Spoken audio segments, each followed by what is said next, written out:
Hi, Mary. How are you today? I'm good. That's good. good. It's so great to see you. It's nice to see you. Yeah. Thanks for being part of this project. You're very welcome. Thought we'd start with getting to know you a little bit, like where you were born and growing up. I understand it was kind of in suburbia. Yeah, I grew up in suburbia in Mount Pearl, and yeah, so that's I moved out when I was 23, and now I'm 51. Yeah, yeah. So that's where I grew up, and my family are from St. John's. Yeah. My dad is from Signal Hill, my mom is from Shea Heights, right? Yeah. I think perhaps you used to come into town frequently when you were a teen in Mount I Pearl. did, yeah. I was involved in Peace Accord and things like that, and, you know, different bands, and it was the 1980s, and there were a lot of parties, and so I went to those, right? A lot of parties in St. John's, right?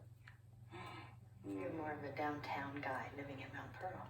I was, yeah. It took me an hour and a half to get downtown, but I would do it every Saturday when I was a teenager, right? Like 15, 16, 17, right? Yeah. And then would you tell us a bit about the next part of your life, when you diagnosis and your disability and... Yeah.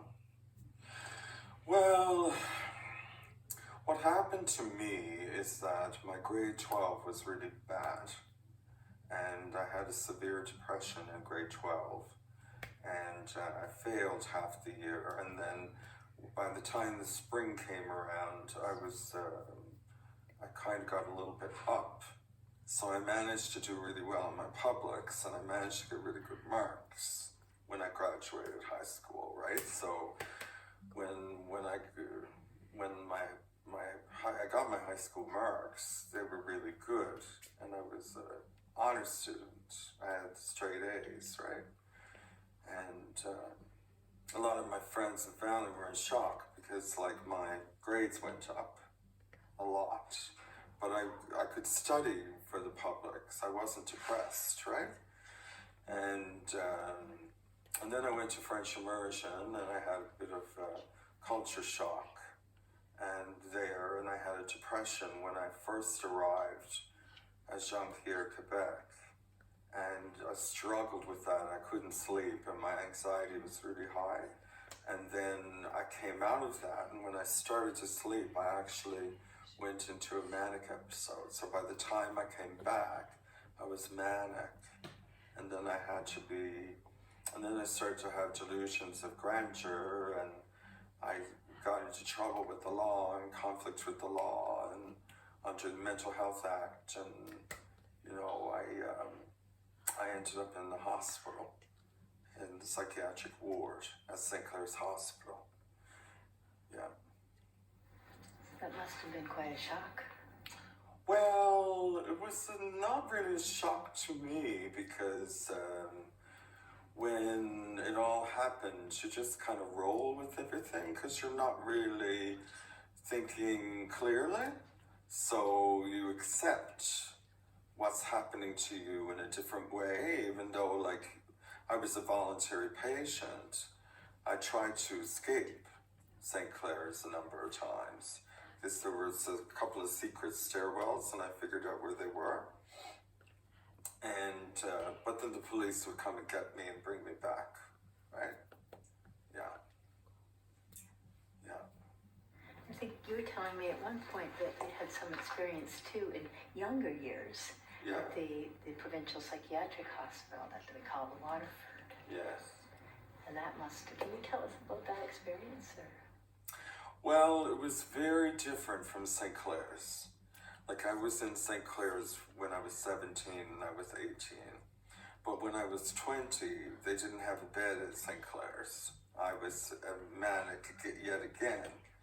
So I was sent via a police car, accompanied by nurse, to Waterford Hospital. And it was a very frightening experience. and I didn't even really know where I was. Like they weren't clear on what was happening, you know, telling me what was happening, and it was very frightening. You know, like you'd be taken in through all these long tunnels and up to a ward, and nobody had an intake interview with me when I arrived in the middle of the night. And I was very frightened, right? And just kind of left alone and neglected. Like nobody said, Roger, you're here at the Waterford. You know what I mean? Like, and then they did a physical examination of me, and they don't really explain why they're doing that either, right? So that was kind of frightening. And, you know, it was just a really terrible experience for me in general, right? It's so different from St. Clair's. And it was more like a prison. You know, they had like cells and therapeutic quiet cells, and they'd lock people up and they'd bang on the doors, and you know, they'd be screaming, and it was very scary, right? And there was a lot of neglect, and where the nurses and the nursing station would just, they wouldn't talk to anybody, whereas at St. Clair's, the nurses would come out and they would be, you know, social. You know, they'd come and visit you in your room and stuff like that, and talk to you and see how you were doing. None of that happened at the provincial hospital, right? None of it happened. So you felt you were neglected, really, right? And therapeutic quiet was a threat. So if you weren't behaving the way that they wanted you to, you know, they would put you in the quiet room and they'd take all your clothes off. And they do this to men, they do this to women, and you know, you'd be given an injection and wouldn't tell you what was happening, or it was awful. And it happened to me a few times, right? And none of that happened before when I was at St. Clair's, right? But you know, it was very damaging to me and my sense of self-worth, and it was like a rape of sorts, right?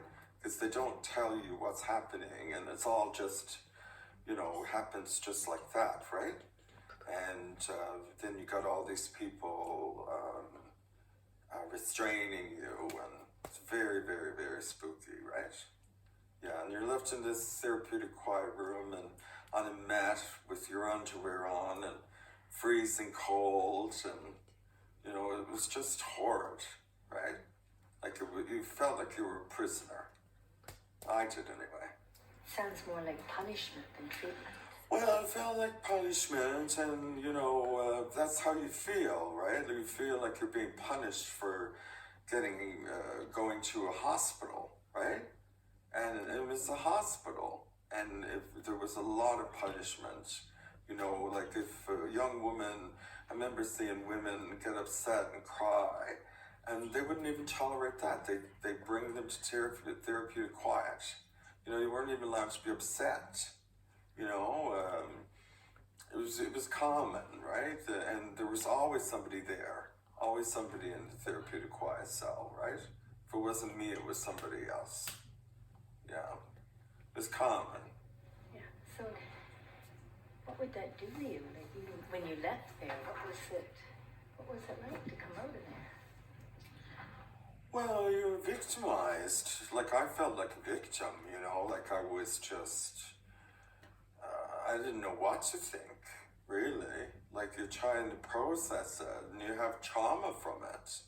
So when I got involved with Channel and groups like Channel Canadian Mental Health, you know, you start learning about the advocacy that's happening, and that I was actually what would be called a psychiatric survivor. I survived psychiatry, you know, and you know, and you read about the anti-psychiatry movement, right? And it was just horrid. It was a horrid, scary experience, right? Yeah. So what did that mean then for you when you started using language like, I'm a psychiatric survivor? Right. Versus language that was associated with you when you were at the hospital? Right. Well, I mean, then you become angry, right?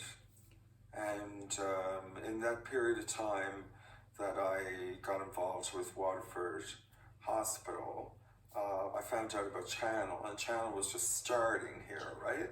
And Jim Fardy was the founder of Channel, started Channel in 1989. But in 1991, they hired consumer networkers. They hired Carol Crocker, and she was a very big advocate and child abuse survivor. And they hired Paul Moret, and he had a serious mental illness. And the two of them ran Channel in St. John's, right?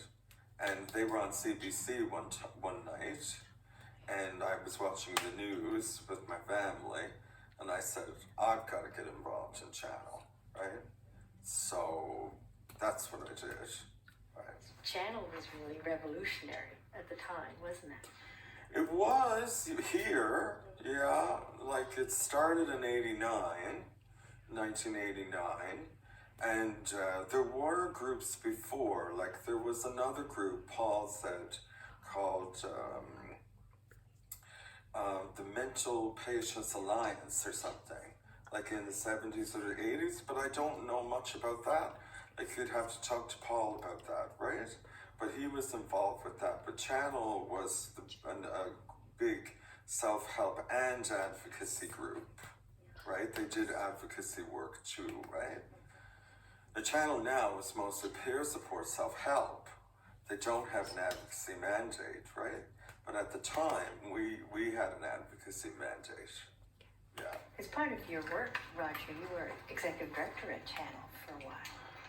I was, like when they incorporated, I was executive director for 7 or 8 months, and then I was provincial coordinator at Channel for 4 years, from 94 to 98. So that was very difficult. That was a difficult job. Yeah, really, really hard job. I burnt out completely. It was a crisis center. You know, and then we had, like, we were responsible for the groups all over the island and stuff too, right? I was responsible for them. But we weren't independent. We were a program of Canadian mental health. But a lot of people in the rest of Canada thought that Channel was completely independent, but we weren't. We weren't independent because we didn't want to be. And we weren't independent until 2006, right? And then in around 2003, 2004, there were conferences and voting happened as to whether Channel should be independent. And then it became, you know, the Channel members all over the island voted and said that they wanted it to be independent. So Channel incorporated. Yeah. Yeah. That's so interesting because Channel looked like an independent organization. I don't think many people knew. Well, we had our own office. You know, we had our own office and where we had our meetings. Not with Canadian Mental Health. Like Canadian Mental Health was on the opposite side. But then we had our own office. And so it gave the impression that we were. Now, we used a lot of Canadian Mental Health resources, like their library, their photocopiers and stuff like that, right? But that kind of relationship with survivor organizations and Canadian Mental Health didn't exist a lot of places in Canada. And a lot of the consumers, the survivor organizations were independent, right? Yeah. Why was it different here, Richard? Why was it? Well, it was different with Canadian Mental Health and Channel here because I think it was just because of Moira's leadership. You know, Moira Buchan, she was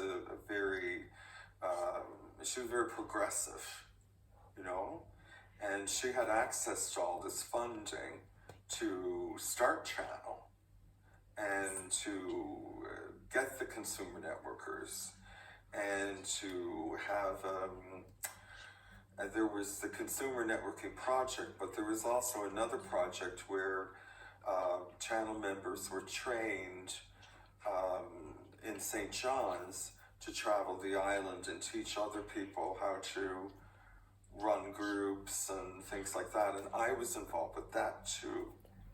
Was that Speaking for Ourselves?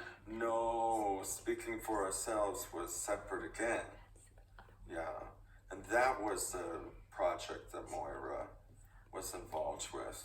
That was taught people how to be involved with boards and committees. And there was a video with it and a manual with it, right? So Speaking for Ourselves was federally funded too. Moira accessed a lot of federal dollars for different, social justice projects and stuff, right? Yeah. So it sounds like there was a real swell of consumerism at that time. Yes. Roger, can you talk a bit about how that went over in places like government or the psychiatric hospital? Was that embraced? Well, when Channel came out and we started to do advocacy, and we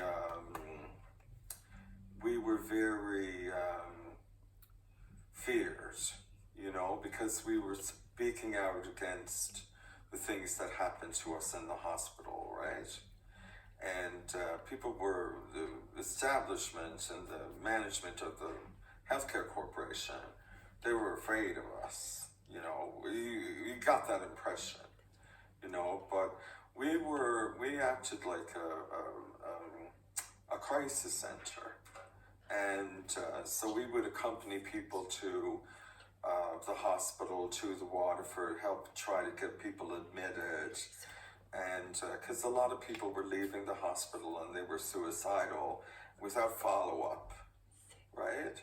And we were really concerned about that. We felt like, certain people, they said that they needed to be admitted, even for a short period, but the hospital wouldn't admit them. So we would go with people to hospital. And then many of us were trained in suicide intervention, and it was a hard time. And then a lot of people were talking about violence in their lives and child abuse, and people who were survivors of Mount Cashel were coming to group. And so it was very intense, right? Like it was a very intense period of time, right? Yeah. Can you help paint the picture then, what life was like for people with mental illness at that time? Like the issues were huge and horrendous, and your explanation, description is really clear. Yeah. What was their life like? Like, where were people living? Could people work? Well, a lot of us were on social assistance. I mean, I was on social assistance for a period of time, and many of us were on social assistance, living in bed-sitters and homes that were dumps, and with rodents and falling, shaky stairwells, and no locks on the door, ovens that never worked, places that were not cleaned properly, and it was nothing, rodent-infested houses, some of them, right? Landlords who just didn't care, slum landlords, right? And I saw a lot of that. So I visited a lot of people.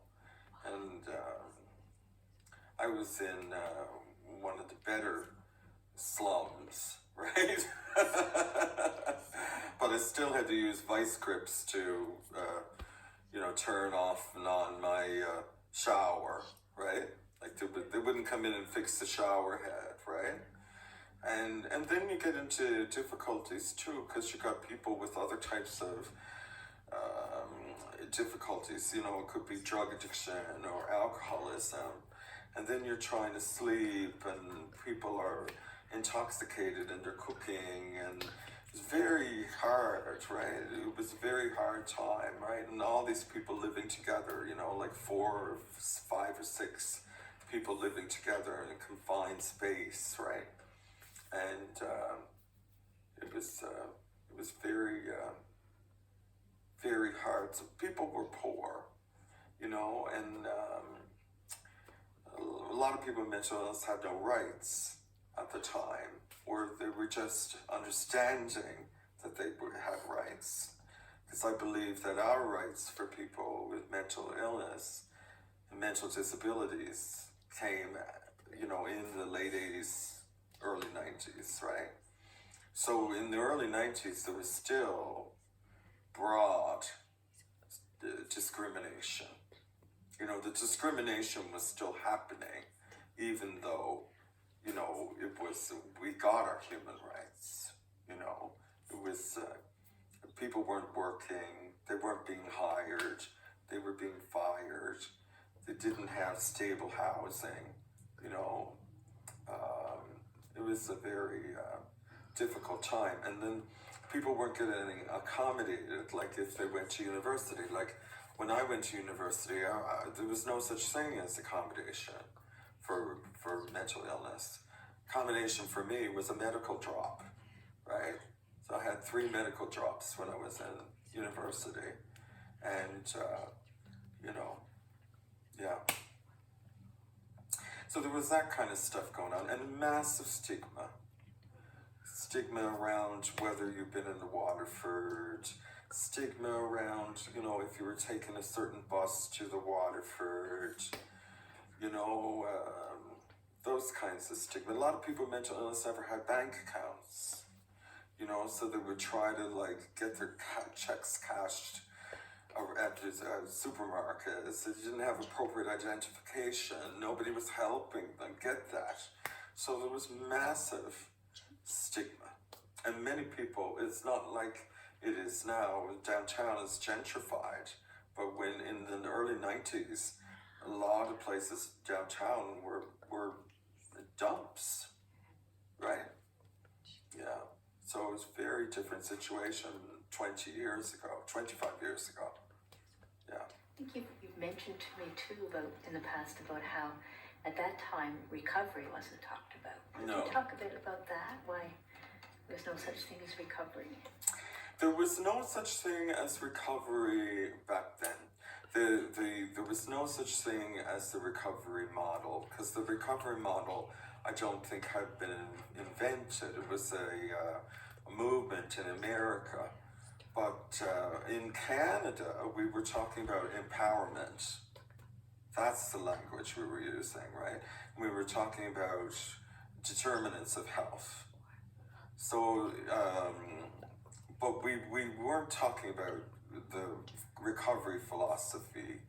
When people started to link up with Independent Living Centre in the late 90s, they started talking about independent living. You know, and a lot of people with mental illness benefited from that because they became connected to the Independent Living Centre, right? And then Stella Burry came about, and they had a focus on housing and like housing first philosophy and employment. You know, a big, you know, focus on employment. You know, yeah. I think Ability Works was about that.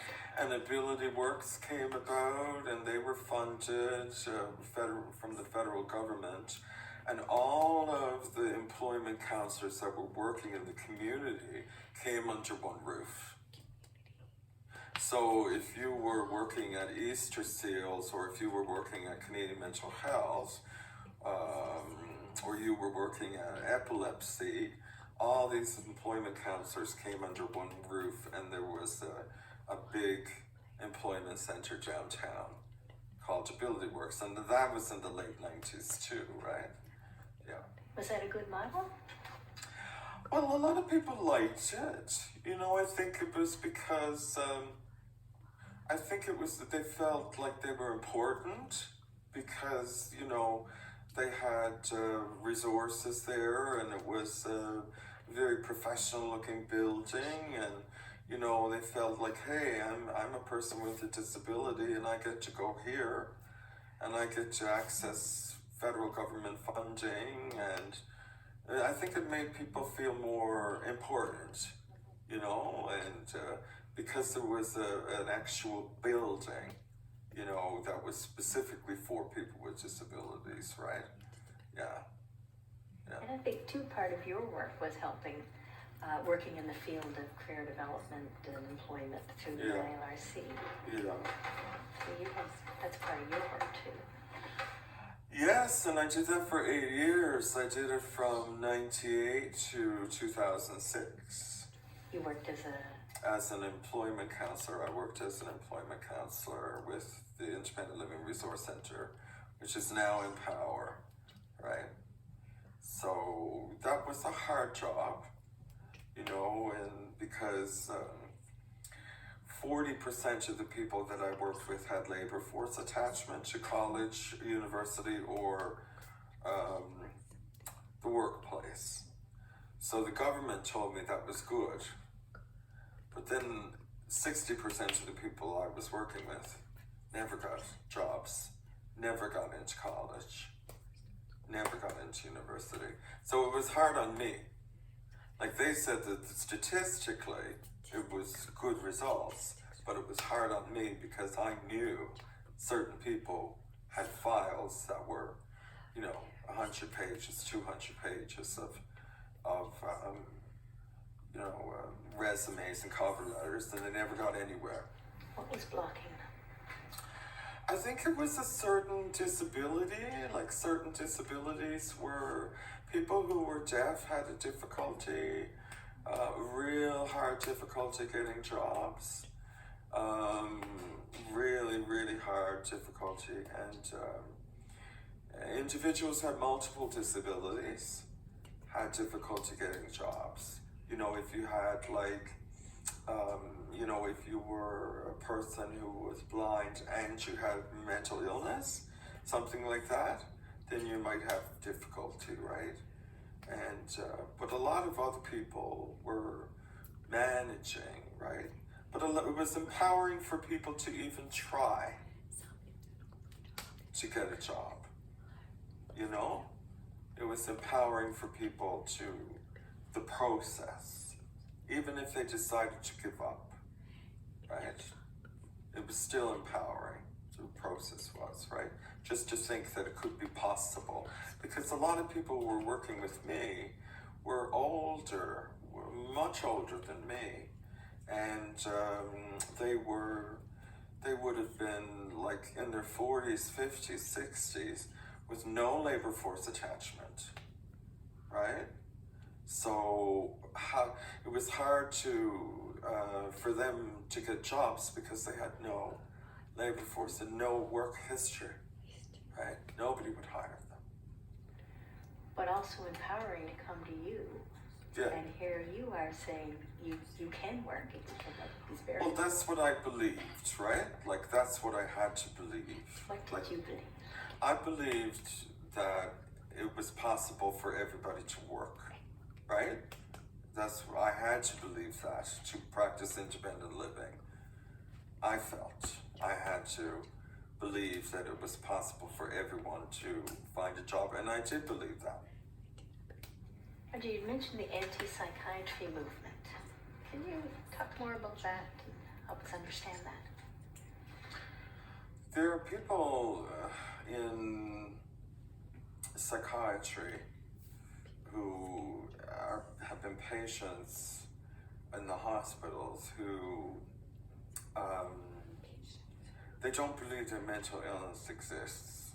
They don't believe, they think that it's a social construct, you know, and that, you know, people with mental illness have different coping mechanisms for different reasons, or gifts and talents, or they might have also post-trauma, you know, like the amount of people at any given time at Waterford Hospital who've had post-trauma is extensive, you know, like, you know, probably like 80% 90%.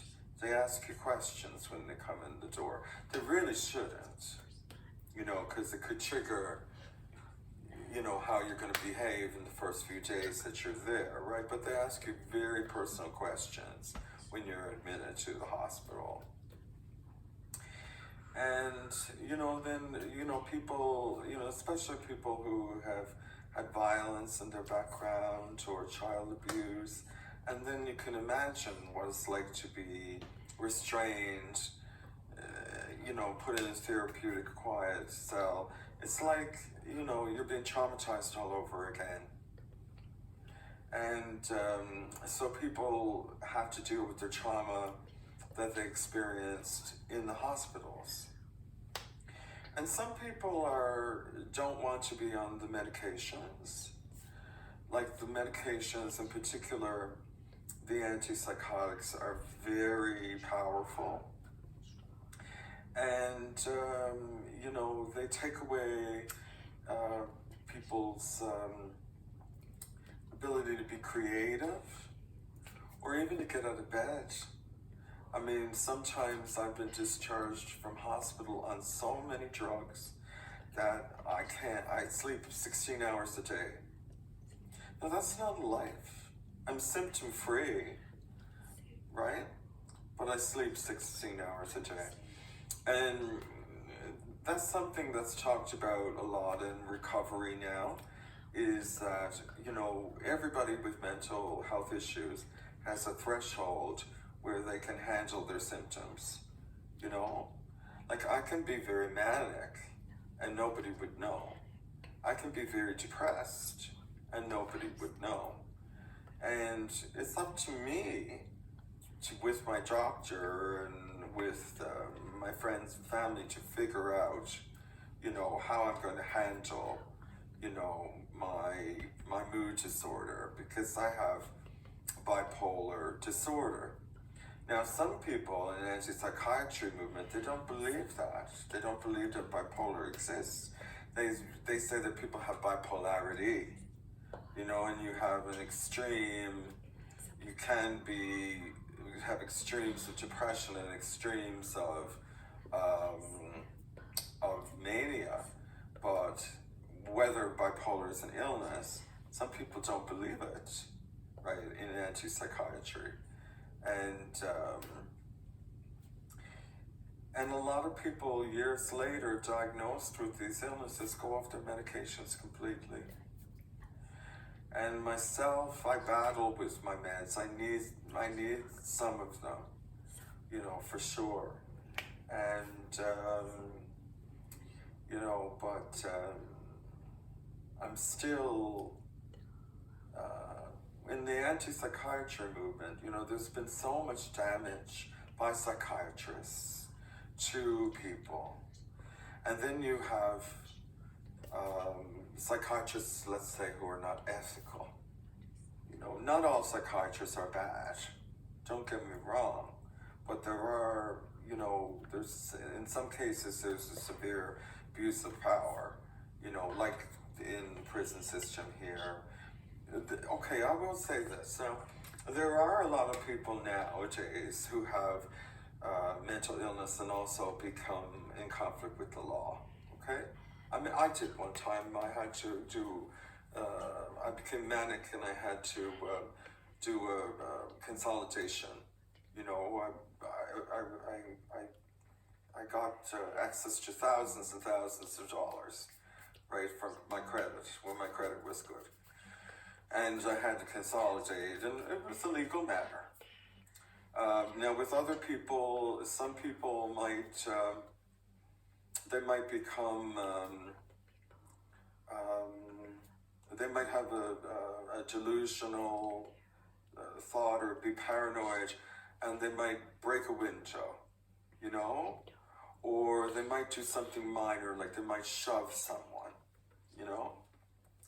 But the reality is that people who have mental illness, most people who have serious mental illness, are more likely to be victims of violence, are more likely to be taken advantage of by people who don't have mental illness, who, see them, take advantage of them financially, sexually, etc., right?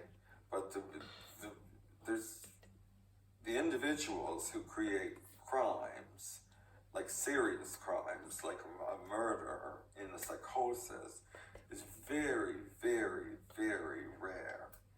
But the media plays on that, right? And then they splash it over the media, and then everybody is afraid of people with mental illness and afraid of people with bipolar, afraid of people with schizophrenia. But in Canada, we have better social programs. In the United States, the social programs are not the same. So there's much more sensationalizing people with mental illness or people with bipolar and schizophrenia as being murderers and things like that, right? But the services, we do need the services for people with severe mental health issues. We can't lose those services. At one point, the World Health Organization said schizophrenia was the second most disabling condition in the world. Bipolar was number 6 at one point. So we've got to realize these are severely disabling illnesses. They take away people's ability to live a normal life.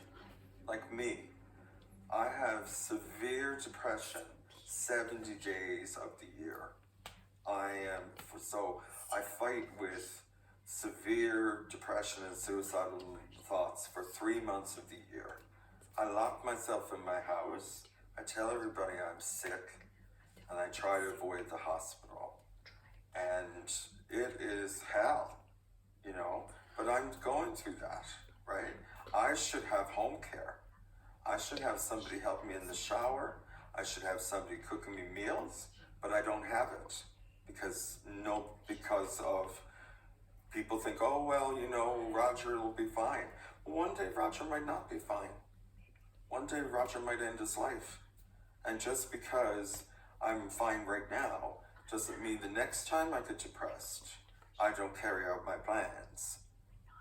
Because I have multiple plans, and multiple plans of suicide that I obsess about. I have severe mood disorder, and, people just don't get it. I walk out the door after being ill for 2 weeks, and people see me as being okay. So it's hard, but everybody else in society deserves services too, like counseling, and balancing it out when we're not getting enough money in the mental health system. All the resources are going to people with serious mental illness. So people say somebody has a crisis, they have multiple losses, maybe a death in their family, maybe their sister ends their life, maybe they lose their job in the span of 3 months. That individual can be in a severe mental health crisis and be more mentally unwell than me with bipolar disorder under treatment. And that's what the framework of support is all about, is realizing that mental health and mental illness are different, and you can have good mental health, like I do right now, with bipolar, and I could be talking to somebody who is in that kind of a situation with multiple losses in their life, who has terrible mental health and could be at risk of suicide. So where does that person go? Who does that person talk to? And that's something we need. The mental health system is only getting good at now. Is just talking to people generally about their mental health, right? Because 1 in 5 people will have a mental health crisis in their life, whether it's as a result of mental illness or not, right? So it's important to realize that mental health and mental illness are completely different things.